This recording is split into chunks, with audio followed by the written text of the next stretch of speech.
Welcome back. You're still watching Morning at NTV. Let's now transition into our Kickstarter discussion, and we are looking at the latest coalition of political parties ahead of the 2026 general election. It's being described in some circles as a marriage of convenience. Others say a marriage of conviction.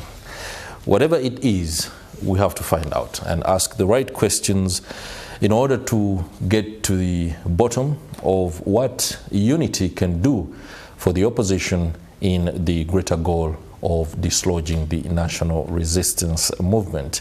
Yesterday, the PFF and ANT, that is ANT, came together and are forging a way forward. In studio, I have with me the Acting Secretary General of PFF, Harold Kaija. Many thanks for joining us today. No, thank you. I also have with me George Otieno, Youth Leader and Mobilizer for ANT.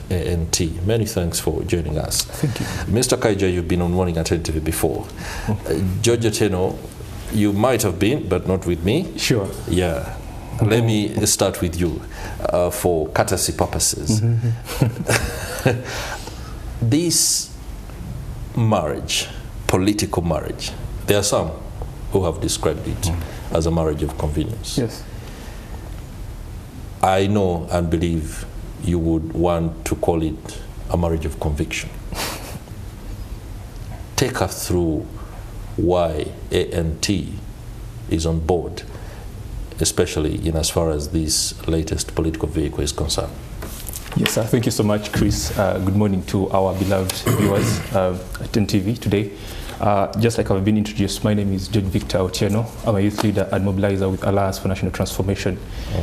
You may perceive or per se call it a marriage, but it's not a marriage. It's a political cooperation. Political cooperation. Brought PFF and the Alliance for National Transformation together. And that's just the first step of the many more individuals who want to reach out and engage with. And it's not a cooperation or a marriage of conveniency, but out of conviction. But more than that, it's a necessity. Because when you look at our political culture and our political history, we are developed a very fragmented opposition that has dissolved into acrimony. So at a point like this, it's unprecedented for us to come together as political actors and organizations along with civil society to see how we work together in dislodging the long-standing Museveni regime that has been there for the past 40 years. And for us in Alliance for National Transformation, we're even more committed to that we need to develop and transform the culture, the political culture of Uganda, where we have to agree and disagree on principle. We can disagree without being disagreeable. So in the past years, you could actually see that we've been having animosity between colleagues within the opposition, that at times we don't find a common ground on working together. But when you look at our history, it can only be good as much as the lessons we speak from it. If in the past we've failed to find ways of working together towards having a united front that is not only going to dislodge the sitting regime, but also to form government when we take power, because that is our interest, not only taking power, but also forming government that is going to transform this country. How then do we do that? You realize we have colleagues within the opposition that with whom we share common values and common principles. It could be on diverse aspects. And the reason as to why this is the first step of the many steps we intend to pursue is there is a common shared history between colleagues within the PFF, the People's Front for Freedom, and the Alliance for National Transformation. Like it was clearly alluded to yesterday by our senior leader and former presidential candidate, General Mugisha Muntu, that these people have walked a journey together. So there is a shared DNA, and we continue to pursue other well-meaning actors within the opposition so that we can come together and work together in the forthcoming elections. Okay. Let me ask this question before I can bring Mr. Harold Kaija into the conversation. Who called who? ANT called PFF or PFF called ANT? I think the need to change and transform the country called us. No, what I mean as in to come I get together. what you mean. Yeah. I get what you mean. And this has been a rigorous process. It didn't happen yesterday. It has been a rigorous process of several engagements between our party leaders and different consultations and other colleagues. The significance is not based or premised on who called who, but on the idea that actually a time has come unprecedentedly, like now we've come together and we've agreed to work together and move forward together. I think that's where we should put our focus than looking at who called who. It doesn't matter whether it's PFF who called us first or AT called us first. At the end of the day, we are still calling out more people. It matters for national discourse to understand where the genesis of the cooperation and coalition is, because there are elements within certain opposition parties who have disagreed before. Yes. And then to see them agree or seem to work on the same plate right now could confuse some observers. ANT, as led by retired Major General Mugisha Muntu, and PFF, now ostensibly led by retired Colonel Dr. Kiza Besigye, inspired by. These are two men who are in FDC. Absolutely. And they disagree diametrically on principle and ideology. They are going to meet again. Not an ideology. I think you do a great job saying they disagreed then on principle, but not an ideology, because they were moving together. Okay. However, if it would go unnoticed, I don't want to let this opportunity go without mentioning. If you look back at the last presidential election within FDC, when General Mugisha Muntu was running against Patrick Amriat, when you look at the people who are within the PFF, most of them were part of his team, like Honorable Semujunganda, who was out and supporting Honorable Mugisha Muntu.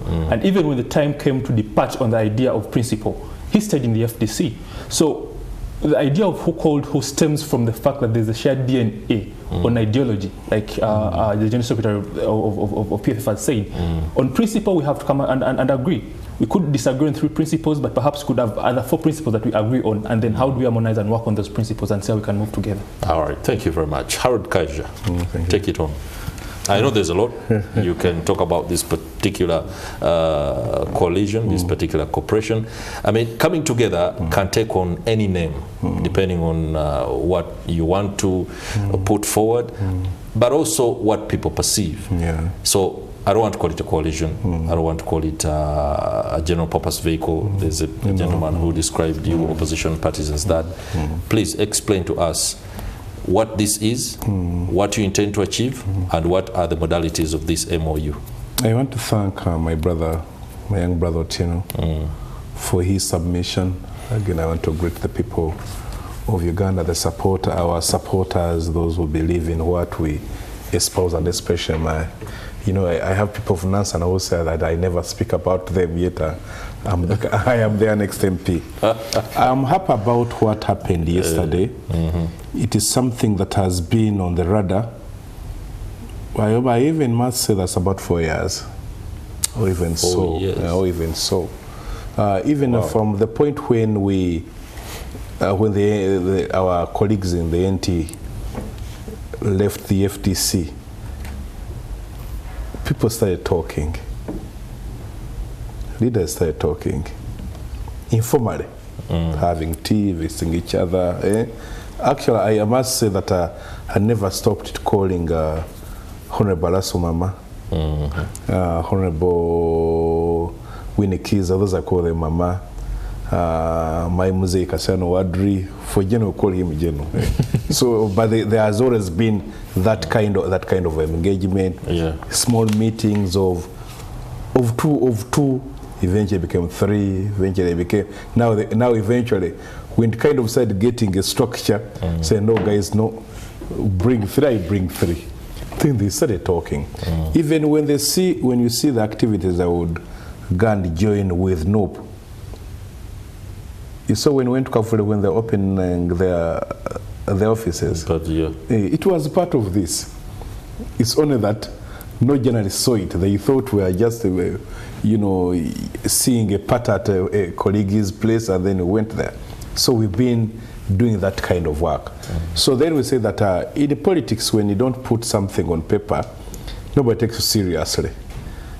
Because even today, you've seen the laws now allow that you can formalize cohabiting after, is it 14 years? The number of years that if you cohabit, you can go to USB and say, no, this was, so that you have something written. This is effectively a marriage. Yes, I've seen women MPs fighting for that somebody cannot be with you, they call high friend.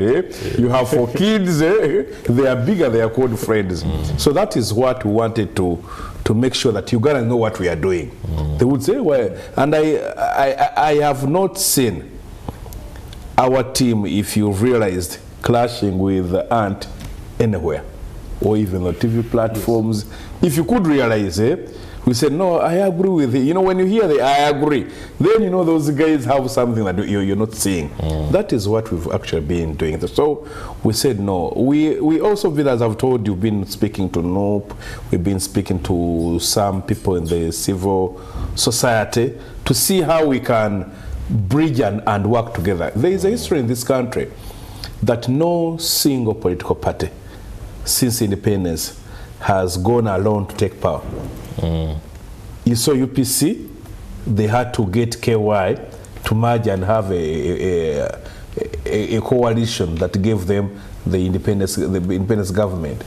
You saw in 1979 when Ugandans saw Amin as a dictator, and no group UPC, which had been in power, could not go it alone. Museveni had, with Fronasa, had tried in 1972 and crushed. He came with 3 trucks of soldiers. They only went back to Tanzania about half the truck. Many of them died. That's why he hates Amin, would not even allow Amin to be buried here. So they had to go to Mosh and sit and have a UNLF, Uganda National Liberation Front, which had a UNLFA. Then you saw even Museveni in the bush. He was in there.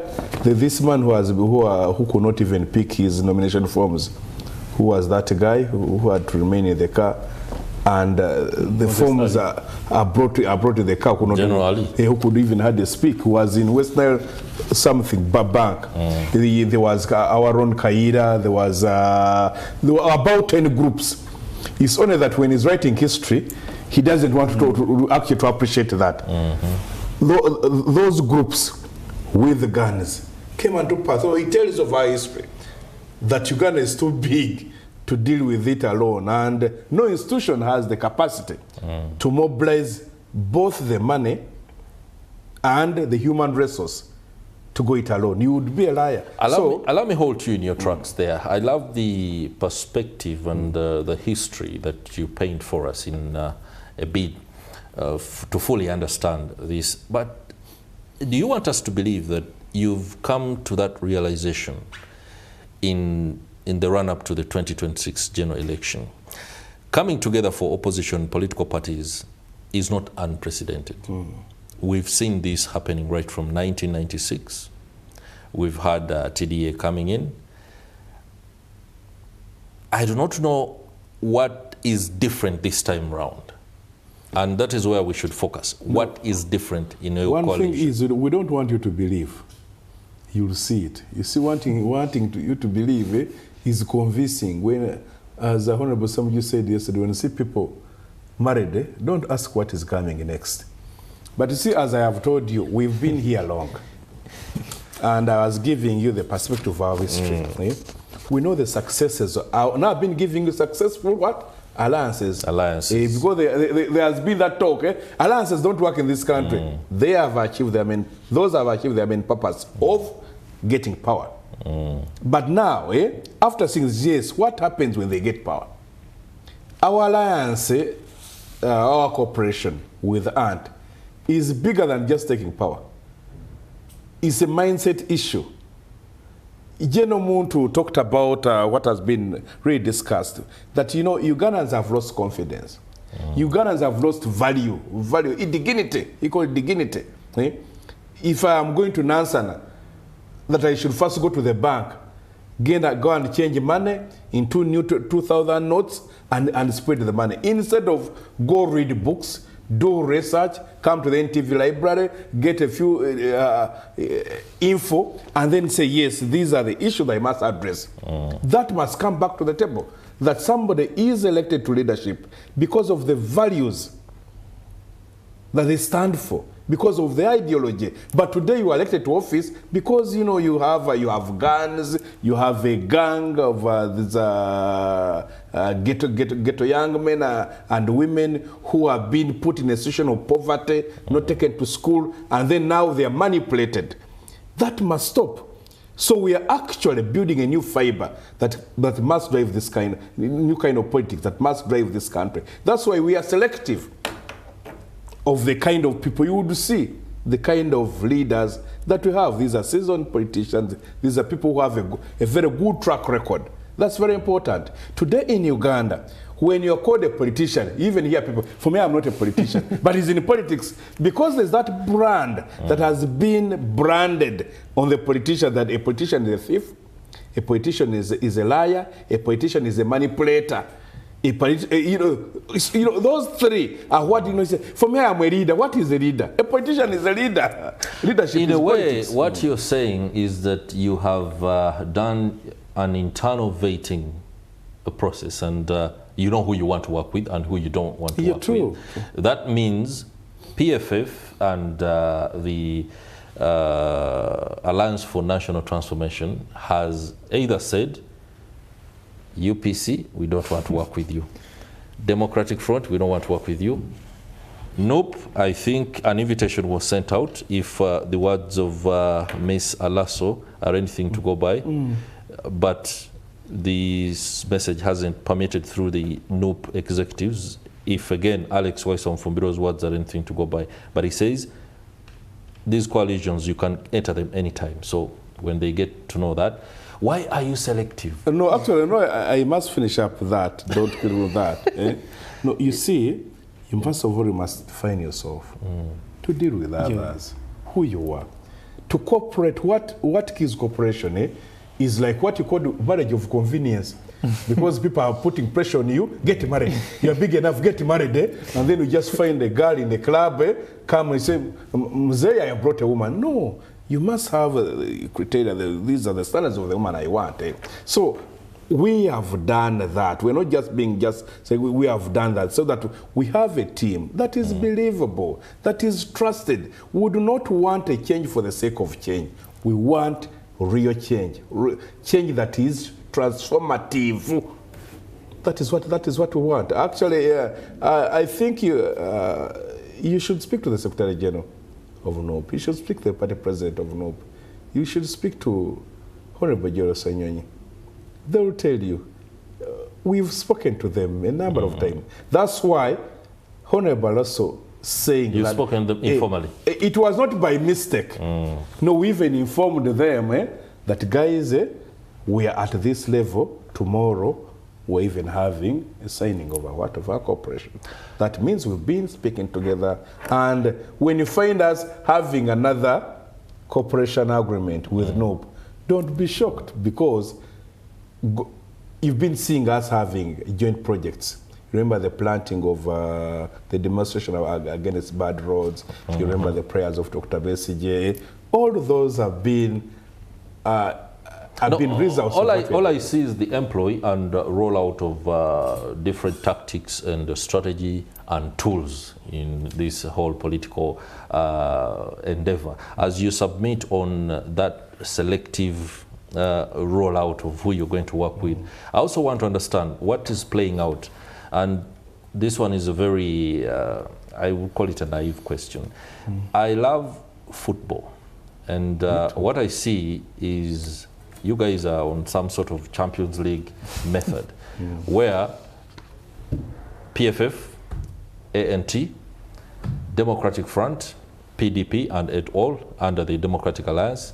And then should we, for example, as we inch closer to 2026, see these different coalitions, modes of cooperation, also saying, I think we can agree on something greater that leads up to selection of a single candidate, especially for the presidential election?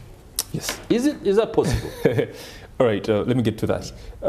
First of all, I would not want us to be tempted to be preemptive of what can come out of this cooperation, to limit it to perhaps ANT, PFF, let alone NUP. No, we can't escape the deja vu. Like we earlier on demonstrated yesterday reason as to why the first step of this cooperation began between ANT and PFF, because there is a common DNA, there is a common shared DNA from where we come from as political parties. But more than that, we are looking at individuals and entities that have common values that have demonstrated consistently that can be aligned with what we believe in as entities, as ANT, as PFF, let's say as NUP and other civil society organizers. So coming to the idea of us working together, it's premised on the things we believe in and want to achieve. And these are defined by the values that we stand for. The common shared values between us and PFF and NUP and all other well-wishing opposition factors that come into play here. And coming to the idea, which is most interesting,